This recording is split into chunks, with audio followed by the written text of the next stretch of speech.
Damas y caballeros, audiencia de tan exquisitos gustos, es un placer informaros que la obra audiovisual más romántica de los últimos tiempos está de regreso en los teatros y ha llegado la hora de hablaros de tan maravillosa historia.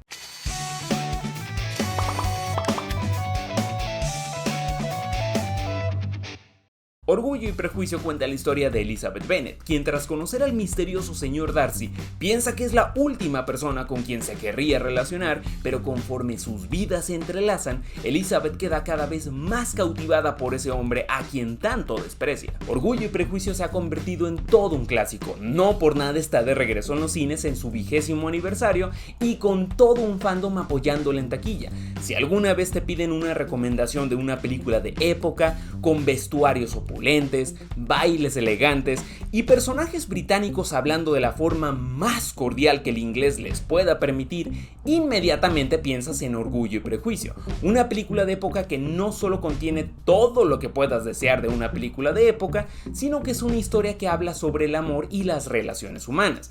Y siendo que es la película favorita de mi esposa, claramente le prometí hablar de esta película. Si tú ya eres fan de Orgullo y Prejuicio, seguramente amas este clásico no solo por el señor Darcy, sino por la innegable química entre Elizabeth y el señor Darcy.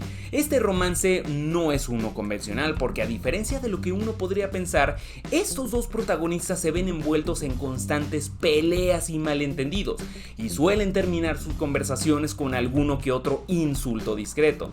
Pero la química entre estos dos, esta tensión que hay entre los dos protagonistas y lo cautivados que están sus corazones el uno por el otro debajo de todas esas peleas, vuelven a esta película uno de los romances más únicos en la historia del cine. Y una cosa que no había notado antes hasta esta ocasión es que en realidad los protagonistas no comparten mucho tiempo juntos. No podemos encontrar muchas escenas interactuando el uno con el otro, pero cuando los vemos en pantalla son escenas increíblemente poderosas que hablan por sí solas de la increíble química que comparten estos dos. Pero seamos honestos, la mayoría del público, lo cual lo conforma el público femenino, están aquí por el señor Darcy. ¿Y saben qué?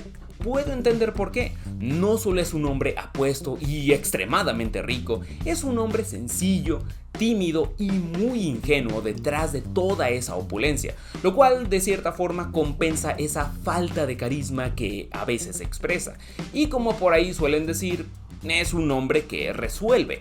Matthew Macfadyen, honestamente, hizo el papel de su vida con el señor Darcy, aunque la película está contada a través de Elizabeth, una de las hermanas mayores de la familia Bennet y una protagonista sumamente sólida, un personaje inteligente y maduro, pero no es ese tipo de inteligencia que llega a ser pretenciosa y odiosa, sino que es todo lo contrario. Elizabeth es muy sencilla, muy amable y Keira Knightley le inyecta muchísimo carisma y nobleza a su personaje. Es fácil para el público ponerse del lado de este tipo de personajes. Y una de las cosas que yo más disfruto de Orgullo y Prejuicio es la música compuesta por Dario Marianelli, un soundtrack fantástico interpretado en piano que incluso si estás en el humor adecuado puedes ponerte a escuchar en Spotify.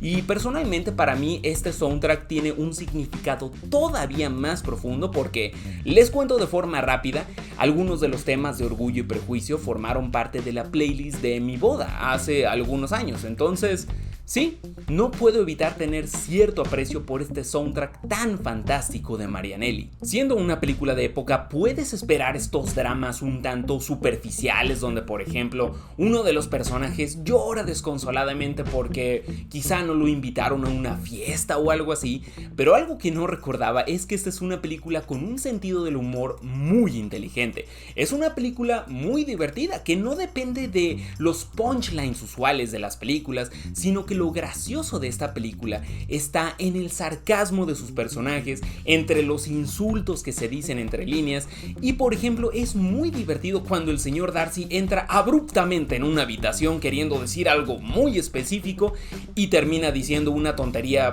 completamente diferente. Yo había visto esa película en una sola ocasión hace ya algunos años y no recordaba mucho de ella, salvo esas escenas que son icónicas dentro de la película.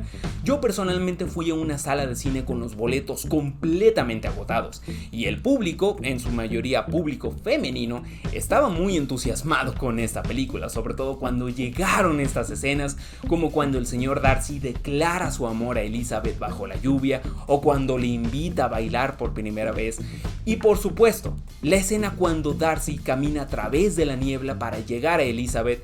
La sala se volvió completamente loca. Solo se puede comparar a la escena del chicken jockey de la película de Minecraft. Pero personalmente mi escena favorita es la última, cuando Elizabeth habla con su papá. Su papá está muy confundido, pero Elizabeth le explica con argumentos muy sólidos y con la cabeza fría lo mucho que ama al señor Darcy. Y el papá, al ver la sinceridad de su hija, se alegra genuinamente por ella. Y miren, sé que esta es una película de romance, pero al ver esta escena con su papá, lloré litros y galones de lágrimas. Les recomiendo encarecidamente que vayan a ver esta película al cine, sobre todo si ya la han visto antes o si ya son fans de Orgullo y Prejuicio, porque aunque esta película no está escrita de la misma forma que las películas de Christopher Nolan, sí tiene detalles, sí tiene cosas que no habías visto antes cuando las ves por segunda o tercera ocasión y que enriquecen la historia de la película. Esta es una película que a fin de cuentas es muy romántica, muy divertida, muy dramática y sobre todo muy conmovedora. Le voy a dar a Orgullo y Prejuicio un 9.7. Pero a mí lo que me interesa es conocer tu opinión de Orgullo y Prejuicio. ¿La habías visto antes? ¿Irás de vuelta a verla al cine? Quiero saberlo todo, así que por favor comenta tu opinión en la caja de comentarios.